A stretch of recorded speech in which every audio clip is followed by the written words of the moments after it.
오늘 이사야서 12장 말씀을 가지고 구원받은 성도의 징표 한번 따라할까요? 구원받은 성도의 징표, 구원받은 성도의 징표라는 제목으로 은혜 나누겠습니다. 인류는 언제부터 화장을 했을까요? 제가 궁금해서 한번 찾아봤습니다. 그랬더니 정확하게 알 수는 없습니다. 그런데 화장을 하게 된 이유가, 나름의 이유가 있다는 걸 발견했습니다. 고대 이집트 여인들이 화장을 했습니다. 이유는 자기 매력을 나타나기 위해서 화장했다라고 합니다. 중세 시대 때도 화장을 했습니다. 그런데 이유는 당시 전염병이었던 천연두, 흔히 말하는 마마 자국을 안 보이게 하기 위해서 화장을 시작했다라고 말합니다. 서커스 하는 사람들이 화장하죠. 웃기기 위해서 화장합니다. 아프리카 원주민들도 화장합니다. 왜 할까요? 무섭게 보이려고. 그래서 화장을 한다고 합니다. 오늘날도 사람들이 여러 가지로 화장을 합니다. 학벌로, 가문으로, 지역으로, 출신으로 자신을 포장합니다. 또는 돈과 명예, 또 그리고 아는 사람들로 자신을 꾸미고 드러냅니다. 그런데 화장과 관련한 글을 보다가 이런 글귀를 보았습니다. 화장에는 원칙이 있답니다. 뭘까요? 언젠가는 지워진다. 참 의미 있고 생각하게 하는 인상 깊은 구절이었습니다. 언젠간 지워진다. 성도에게도 화장이 있다고 생각합니다. 그런데 특징이 뭡니까? 이건 지워지지 않는 화장입니다. 왜 그렇습니까? 자연적이기 때문이에요. 성도에게는요, 참된 성도에게는 내가 인위적으로 포장하고 화장하지 않아도 자연스럽게 드러나는 아름다운 모습들이 있다라는 것입니다. 그걸 오늘 본문에서 좀 찾아보길 원합니다. 오늘 본문은 앞에 11장에 이어지는 말씀입니다. 앞에 11장에 어떤 말씀이 있습니까? 유명한 말씀이죠. 구원에 대한 말씀이었습니다. 1, 2절만 한번 11장 1, 2절만 보시면 이새의 줄기에서 한 싹이 나며 그 뿌리에서 한 가지가 나서 결실할 것이요 여호와의 신 곧 지혜와 총명의 신이요 모략과 재능의 신이요 지식과 여호와를 경외하는 신이 그 위에 강림하시리니. 우리 철야 때 나누었죠. 이분이 누구입니까? 예수님입니다. 예수님에 대한 유명한 예언의 말씀입니다. 하나님의 영으로 충만한 분이 강림하실 거예요. 그분이 세상을 다스릴 거예요. 그 세상은 사람 왕이 다스리는 세상과 달라요. 그때에 하나님이 남은 자들을 모으실 것이다 라는 예언의 말씀입니다. 그리고 12장은 무슨 내용입니까? 그 예수님을 믿고 구원받은 사람들이 고백하는 모습입니다. 나타나는 모습입니다. 징표라고 하는 것입니다. 예수님을 통하여 구원받아요. 하나님이 보내신 하나님의 영으로 충만한 새로운 왕, 그 왕을 영접하고 구원받은 자들에게는 이런 고백, 이런 모습들이 자연스럽게 드러난다라는 것입니다. 그 모습들이 어떤 모습일까요? 5가지로 오늘 본문을 묵상하면서 여러분들과 나누고자 합니다. 첫 번째는 감사입니다. 한번 따라하겠습니다. 주님, 그저 감사합니다. 1절을 보십시오. 그날에 내가 말하기를 여호와여 주께서 전에는 내게 노하셨사오나 이제는 그 노가 쉬었고 또 나를 아니하시오니 내가 주께 감사하겠나이다 할 것이니라. 그전에는 하나님의 진노의 대상이었어요. 그런데 이제는 하나님이 안위하시고 보호하시고 지켜주시는 사랑의 대상이 되었습니다. 마귀의 종에서 하나님의 자녀가 된 거죠.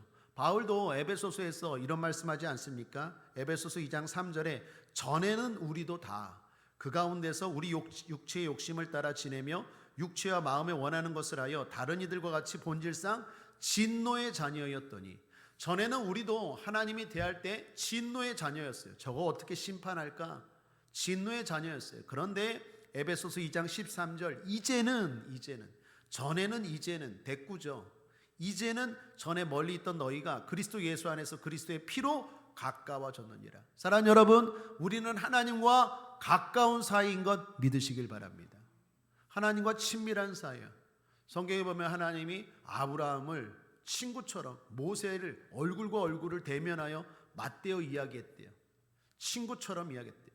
요한복음 보면 예수님이 너희를 이제는 종이라 하지 않고 친구라고 말합니다. 사람 여러분, 다 그게 뭔 말입니까? 가까움을 말하는 거예요. 인티머시, 친밀함을 말하는 거예요. 여러분, 하나님과 가까워진 것 잊지 마시기를 주님의 이름으로 축복합니다. 이것이 어떻게 하나님의 은혜로. 그러니 감사할 수밖에 없죠. 구원받은 성도는요, 구원의 감격이 있어요. 구원의 감동이 있어요. 예배할 때마다, 기도할 때마다 살아가면서 그 구원의 기쁨과 감격에서 비롯된 감사가 있다라는 것입니다. 17세기 영국의 유명한 주석가인 매튜 헨리라는 목사님이 계신데, 이 목사님과 관련된 감사와 관련된 이야기에 제가 인상 깊은 이야기가 있어요. 이분이 실제로 강도를 만났답니다. 강도를 만났어요. 얼마나 슬픈 일입니까? 안 좋은 일 아닙니까? 그런데 그날 일기에, 목사님이 일기를 쓰셨는데 그날 일기에 이렇게 썼대요. 첫째, 여태 강도를 만난 적이 없어서 감사합니다. 둘째, 그 강도들이 가져간 것이 내 목숨이 아니라 지갑뿐이어서 감사합니다. 셋째, 몽땅 털리긴 했지만 큰 돈은 아니어서 감사합니다. 넷째, 강도짓을 내가 한 게 아니라 강도짓을 당해서 감사합니다. 이런 사람 어떻게 이길 수 있을까요? 여러분, 이 매튜 헨리 목사님의 이 감사가 어디에서 비롯될까요? 그 근저에 구원받은 감격이 있기 때문이에요.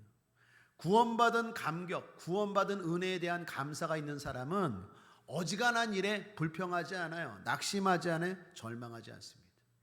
저와 여러분에게 구원의 확신, 구원의 감격이 확실하셔서 범사에 감사할 수 있는 저와 여러분 되시기를 주님의 이름으로 축복합니다. 성경의 범사에 감사라는 건 명령의 말씀이기도 하지만 당연한 우리에게 나타나는 징표다라는 것입니다.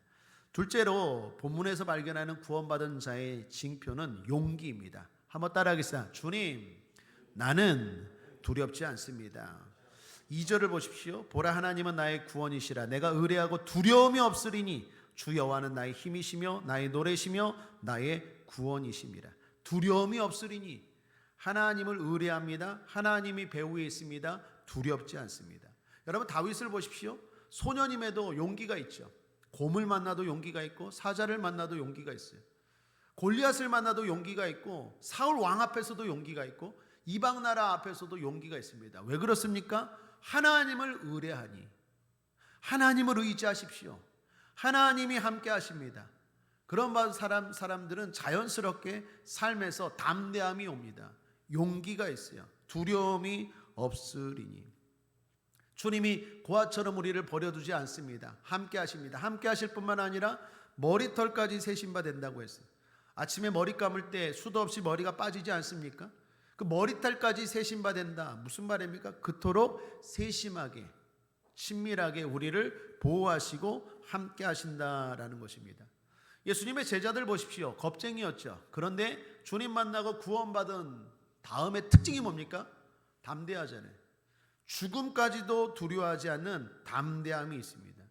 이들의 용기, 담대함 어디서 나옵니까? 구원받은 자의 징표입니다. 내가 용기 있게 살아야지가 아니라 구원받은 그 확신이 구원받은 사람에게서는 당연히 자연스럽게 이 모든 것들이 나온다라는 것입니다. 그러므로 사랑하는 여러분, 저와 여러분에게도 담대함, 두려움이 없는 용기가 있는 줄 믿습니다. 주님 이생만이 아니라 저생까지 다스리십니다. 여러분, 죽음이 뭡니까? 이사입니다. 이사입니다. 죽음은 이사입니다. 이 땅에서 저 좋은 곳으로 이사입니다. 가장 좋은 표현이 이사인 것 같아요. 사람들은 끝이라고 말합니다. 장례식장 가면요, 흔히들 좋은 말, 고생한 말, 고상한 말 쓴다고 해서 이런 말이에요. 연결식이라는 말. 여러분, 성도가 절대로 쓰지 말아야 될 것 중에 하나가 연결식이에요. 연결식이라는 말은 영원한 이별이라는 말이에요. 연결식이라는 말 쓰지 마십시오. 우리는 뭡니까? 소천이에요. 한번 따라하겠습니다. 소천하셨습니다. 불을 쏘 하늘천. 하늘에서 하나님이 부르셨어요. 소천입니다. 거기 우리도 갈 거예요. 거기서 만날 거예요. 어제 우리 어떤 권사님 추도 예배 드렸어요. 추도 예배. 남편이 11년 전에 돌아가셨어요. 예배 드리면서 강조한 것, 그리고 우리가 붙든 게 뭡니까? 우리도 나중에 천국에서 만날 거예요. 하나님이 부르셨어요. 누구는 먼저 부르고 나중에 또 부를 거예요. 어느 곳에서 부릅니까? 좋은 곳에서 불러요. 좋은 곳에서. 믿음의 장 히브리서 11장에 보면 이런 말씀이 있습니다. 13, 16절에 이 사람들은 다 믿음을 따라 죽었으며 약속을 받지 못하였으되 그것들을 멀리서 보고 환영하며 또 땅에서는 외국인과 나그네임을 증언하였으니 그들이 이같이 말하는 것은 자기들이 본향 찾는 자임을 나타냄이라. 그들이 나온 바 본향을 생각하였더라면 돌아갈 기회가 있었으려니와 그들이 이제는 더 나은 본향을 사모하니 곧 하늘에 있는 것이라. 이러므로 하나님이 그들의 하나님이라 일컬음을 받으심을 부끄러워하지 아니하시고 그들을 위하여 한 성을 예비하셨느니라. 한번 따라하겠어요. 나를 위하여 천국에 한 성이, 한 집이 예비되어 있습니다. 거기 가는 것, 거기 이사 가는 것, 그게 죽음이라는 거예요. 믿음의 사람들은요, 다 저 영원한 집에 하나님이 예비한 성, 더 나은 본향, 더 나은 세상을 바라보고 이 땅을 믿음으로 살았다라는 거예요. 이사갈 날을 생각하면서 소망을 가지고 믿음으로 살았다라는 거예요. 그런 사람들은 두려운 게 없겠죠. 죽음도 두렵지 않아요. 가장 사람에게 두려운 게 뭡니까? 죽음이잖아요. 그런데 죽음이 두렵잖아요. 그래서 그리스도인들이 무서운 거예요. 그래서 교회가 강력한 거예요. 아무리 힘 있는 사람도요, 죽여 그러면 벌벌 떱니다. 그러나 그리스도인들은 죽여 그러면 어떻습니까? 어떻습니까? 두렵지 않아요. 진짜요? 천국이 있습니다. 영원한 나의 집이 있는 줄 믿습니다. 용기입니다. 세 번째로 기도입니다. 한번 따라하겠습니다. 나는 기도하는 사람입니다. 3절입니다. 그러므로 너희가 기쁨으로 구원의 운물들에서 물을 기르리로다. 우리는 죽음의 문제가 해결되었어요. 그런데 죽음만이 아니라 여러 가지 문제가 또 있죠. 하나님의 구원은요, 죽음만 해결하는 구원이 아니라 흔히 말하는 전인적인 구원입니다. 예수님이 가르쳐 주신 주기도문에도 보면 영적인 것만 구합니까? 아니죠. 일용할 용식을 주옵소서. 우리의 삶에 물질적인 것뿐만 아니라 이 땅을 살아가는 것도 구하라고 말씀하시죠. 우리의 구원은요, 하나님이 우리에게 주신 구원은 풍성한 구원입니다. 그래서 요한복음에 생명을 얻되 풍성히 얻게 하신다고 말합니다.